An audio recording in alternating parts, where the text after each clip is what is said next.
El 2025 ha sigut un any de moltes primeres vegades. Un any en què Alba ha celebrat 50 anys d'història i alhora ha obert portes que mai abans havia pogut obrir. Un any de projectes nous, d'espais nous i d'una imatge nova que ens ha servit per poder posicionar-nos i explicar-nos millor el territori.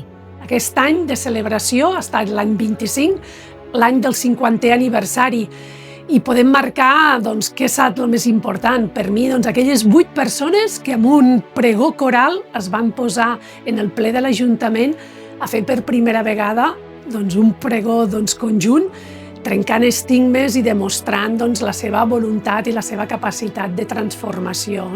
Em ve al cap aquestes famílies que amb assemblea i a partir del seu testimoni, la seva memòria oral, van poder ser aplaudides i reconegudes per la tasca dels inicis de l'associació Alba. També em ve al cap les festes que s'han anat fent, especialment amb sardines i marinada, amb una edició especial.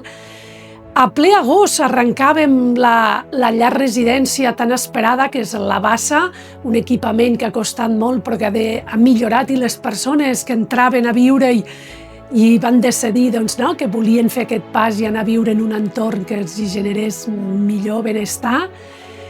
Acabàvem l'any amb un Teixim Territori, una trobada d'aliança entre administracions i entitats, va ser molt esperançador.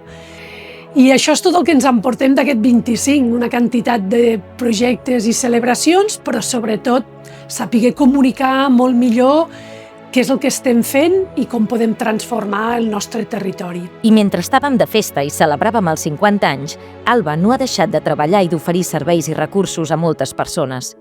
El 2025, 1.410 persones han fet ús dels serveis d'Alba. D'aquestes, 588 les atenem habitualment en els nostres serveis i són persones amb discapacitat, gent gran amb dependència o persones en risc d'exclusió. El 2025 hem sigut 343 professionals treballant amb empenta per no deixar ningú enrere i hem comptat al llarg de l'any amb l'ajuda de 124 persones voluntàries que puntualment ens han donat un cop de mà. I no ens oblidem del suport incondicional dels nostres socis. Els números són importants perquè ens donen indicadors, però el treball de tots els professionals d'Alba acompanyant a les persones és el que els dona benestar, autonomia i relacions personals. És important per nosaltres totes les accions i activitats que es realitzen per donar suport a les persones. Tenim molts professionals com els assistents personals, treballadores socials, psicòlegs, monitors d'atenció directa, entre altres, que donen aquest suport i acompanyen a la persona, amb una mirada 360, que és el que nosaltres volem per a elles. Aquest any, a més, hem consolidat la figura de l'assistent personal i vam passar de 7 a 15 assistents personals i actualment estem acompanyant a 54 persones a complir el seu projecte de vida. Comptem amb uns centres de recursos al territori que cada vegada són més vius, més comunitaris i cada dia hi passen moltíssimes coses. A l'Urgell, amb Cal Carreter de Gramunt, l'antic Museu de Verdú i el Centre de Recursos de Tàrrega. A la Segarra, Cal Santa Creu, a Guissona, i l'Espígol, de Cervera.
mira. Hola a tothom!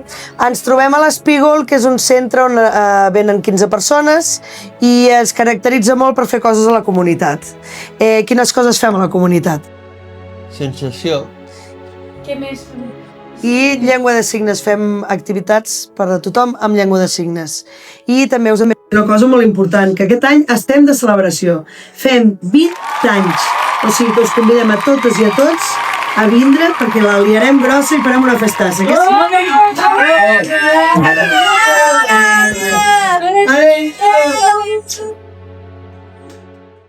Hola a tothom, estem aquí a la nova llar Alba, on anteriorment era una residència per a 13 persones i l'hem transformat en una vivenda per a 7 persones que viuran de manera més autònoma, amb l'acompanyament d'un equip professional, igual que Mestre Martí, amb la diferència que comptarem amb un monitor de nit.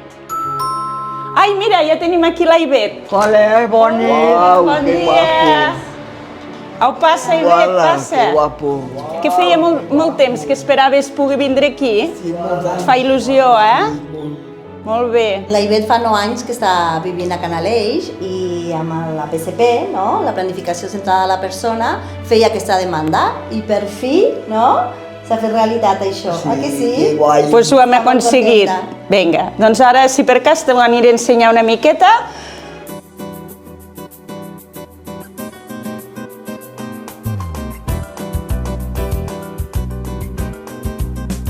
Wow, very guai, mami.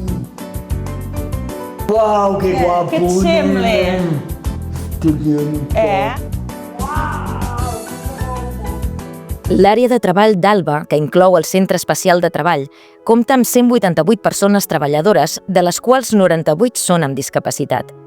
L'EMS és l'equip de suport al treball format per una psicòloga, treballadora social i monitores que s'encarreguen d'acompanyar aquestes persones. Gràcies als serveis de neteja, bugaderia, jardineria, cuina de col·lectivitats, el restaurant El Gat i l'obrador de galetes El Rosal, el volum de vendes de l'àrea ha arribat als 4,1 milions d'euros, un 15% més que l'any anterior. Aquest creixement no ha sigut per casualitat. Els equips de treball de l'àrea de treball treballen molt, planifiquen molt per poder donar serveis de qualitat i poder donar oportunitats a les persones que ho necessiten i fer sostenibles les activitats. Amb això podem fer que l'Associació Alba pugui tenir projectes socials d'acompanyament a les persones. Per poder fer aquesta feina hem de fer inversions, com aquesta càmera del Rosal. Aquest 2026 ha sigut la inversió més important que tenim.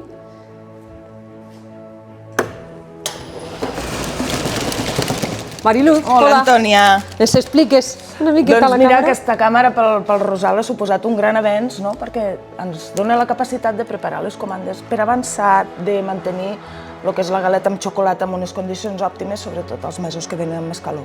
O sigui, ens ha donat un respir molt, molt, molt gran al Rosal, aquesta càmera. A l'àrea de treball aquesta és l'oportunitat, la necessitat i per lo que nosaltres treballem el dia a dia, per poder donar oportunitat a les persones. Amb això ens acompanya l'equip d'Enfoc.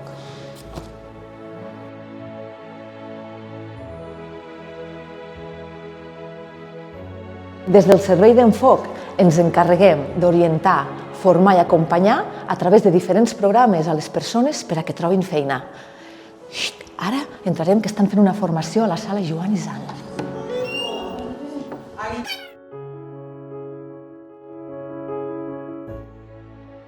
Comptem amb una borsa de treball on intentem fer match entre les empreses que busquen un perfil i les persones que tenim a la borsa. Aquest any hem acompanyat un total de 540 persones i hem realitzat 144 insercions laborals. Cada inserció laboral la celebrem com una festa. El 2025, 494 persones amb discapacitat han participat en projectes culturals i artístics, un 21% més que l'any anterior. 757 persones han gaudit d'activitats a través de Propa Cultura Lleida. L'accés a la cultura és un dret i les persones aquest any han pogut gaudir-ne més que mai gràcies a l'acompanyament dels referents culturals. Doncs els referents culturals d'Alba són normalment les persones de cada servei que fan de pont amb l'àrea d'art, cultura i comunitat. Les seves tasques principals són fer arribar la informació dels diferents projectes culturals als equips, també animar a la participació detectar interessos, necessitats culturals i coordinar-se amb l'àrea. Tot plegat amb l'objectiu de fer més accessible la cultura a les persones de l'associació i defensar el nostre dret a formar-hi part. El millor moment de l'any ha sigut quan vaig anar a Barcelona a veure una obra de teatre que em va agradar molt i amb la qual em sento identificat. Jo m'ho passo bé perquè vaig en bona companyia i passar bons moments amb els companys i amics. El que més em va agradar va ser anar a veure el Carles Sans a l'Ateneu i van riure molt. Acabem aquest repàs de la memòria i el pla de treball amb els reptes més importants pel 2026. Seguim somiant, però tocant de peus a terra, amb determinació i empenta. Consolidar l'escola de famílies, els espais de cures, amb la incorporació de la meva figura, que soc dinamitzadora de famílies. Aquest any 2026 hem obert 3 grups nous de famílies, al CDIAP, a l'escola, i amb familiars, amb fills i filles, amb diagnòstic de salut mental. En total són 5 grups de famílies que estem acompanyant. El nostre repte per al 2026 és que més persones puguin complir el seu projecte de vida i per això necessitem més assistents i més finançament públic. Des de l'equip d'accessibilitat volem promoure més accions relacionades amb l'accessibilitat universal. Volem sensibilitzar i promoure que les ciutats del nostre territori siguin més accessibles. Volem que els equipaments siguin adaptats i que els esdeveniments tinguin en compte la diversitat de les persones. Des d'Alba volem esdevenir un referent en el territori, ja sigui fent formacions i assessoraments i podent implicar les persones en el procés a través d'equips de validació d'espais i de lectura fàcil. La qualitat és una prioritat per a Alba. Per això treballem contínuament en la millora dels processos. Per aquest 2026 tenim la recertificació de la ISO 9001, on ampliarem també el seu abast a tots els serveis del Centre Especial de Treball. A més, integrarem amb la ISO 14001 per així enfortir el nostre compromís amb el medi ambient. Gràcies, sòcies i socis, per formar part d'aquesta comunitat d'Alba de persones amb empenta.